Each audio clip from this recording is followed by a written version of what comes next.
Again, so eto na yung last part ng ating video tutorial on how to plot a lot in AutoCAD. So previously, na-drawing na natin yung bearings at saka distances ng lote na 'to.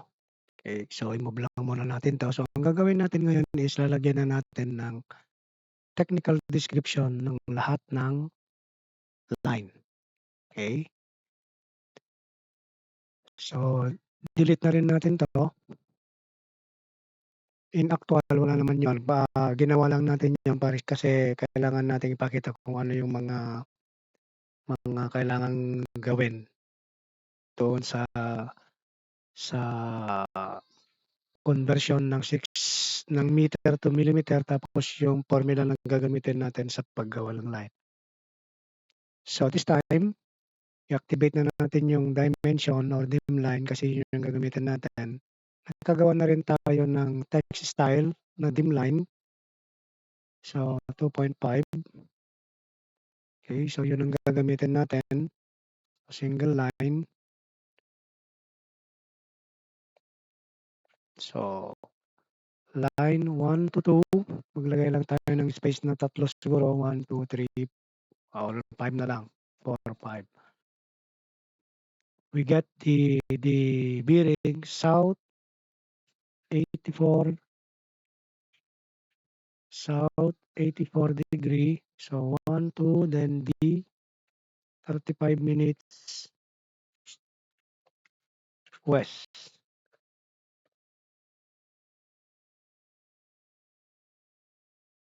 Mag-space ulit tayo ng 5.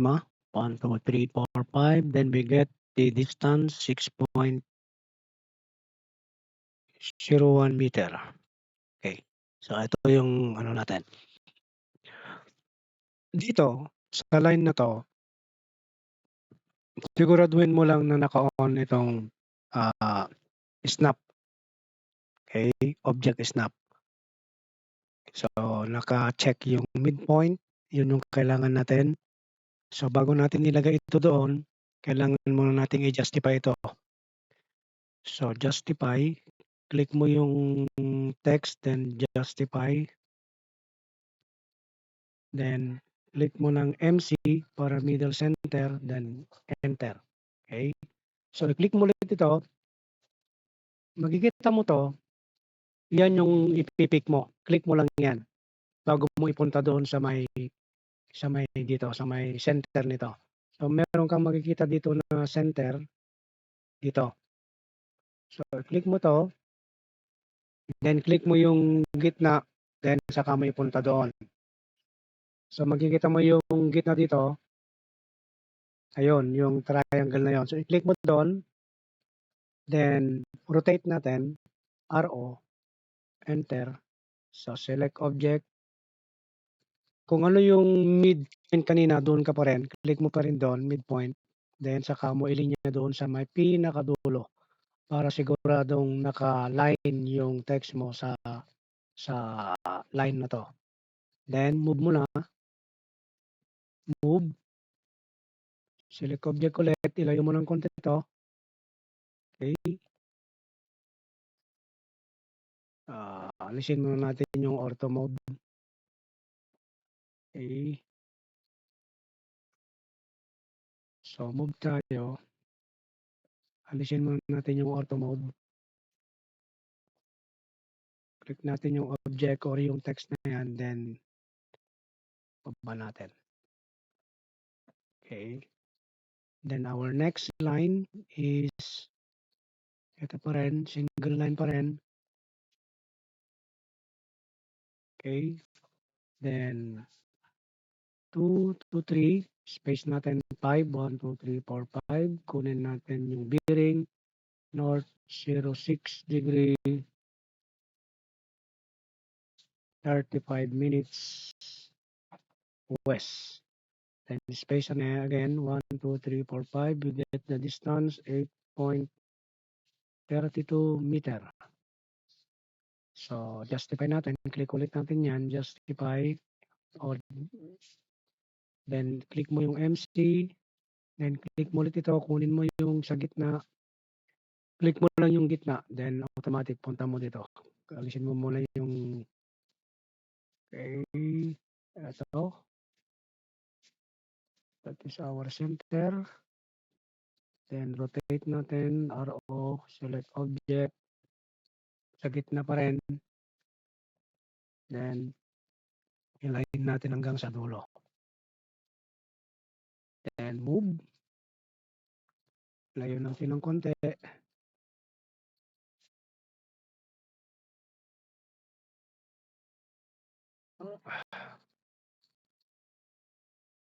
Okay, layo natin to. Move. Atin yan. And yan. Another one. So line 3 to 4 na tayo. Line 3 to 4. So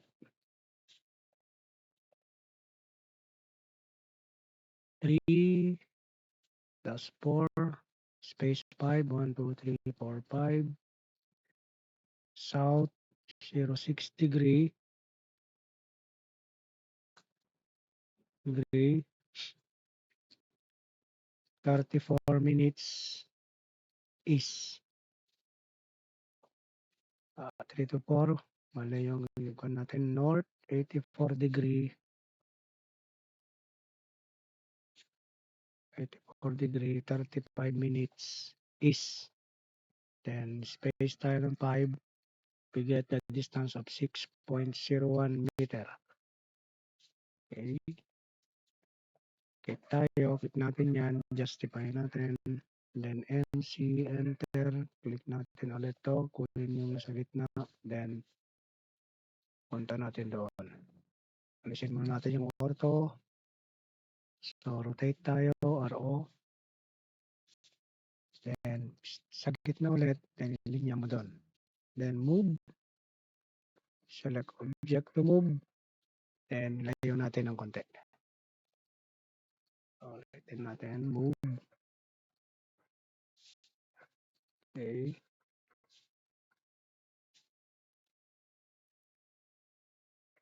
And the last line, which is 4 to 1.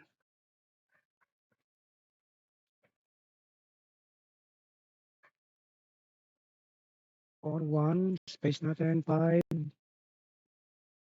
south 06 degree,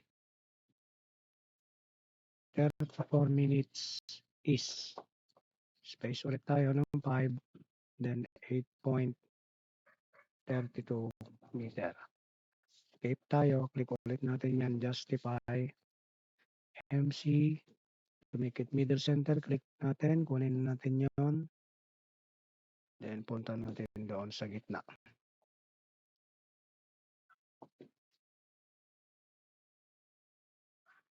Then rotate natin, RO. Click natin yun, select ulit natin sa gitna, then punta natin doon sa gilid. Then move natin. Layo natin ng konti.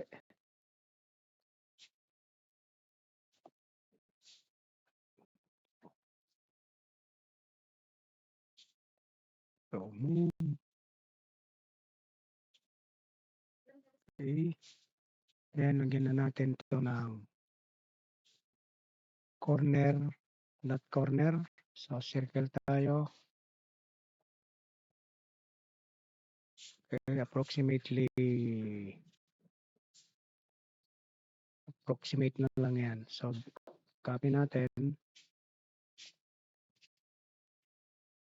Then lagyan natin lahat ng corner. Then lagyan natin ng line. So single line pa rin tayo. Then we have 1. Buuin natin to ng dim line. So move natin. Bilisan lang natin. Then copy. Copy natin yan. Lagyan natin lahat ng corner.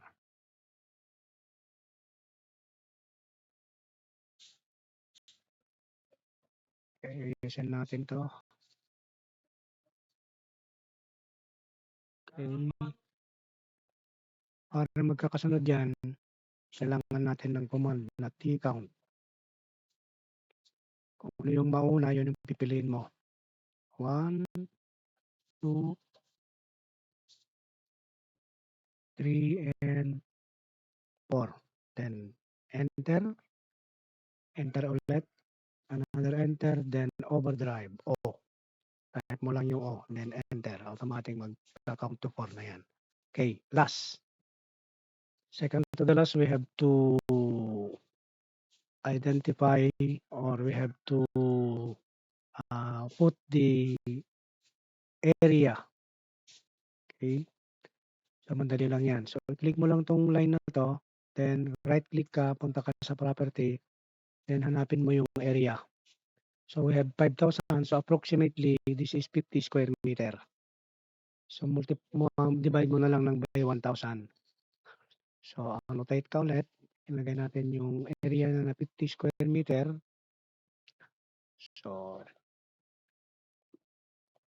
So area 50 square meter. Okay. So, then ilagay na natin yung direction. So, move na natin to. Okay. Lagay na natin dyan. Okay. So, that is on how you're going to plot a lot using AutoCAD. Okay. So, napakadali, di ba? So, thank you for watching.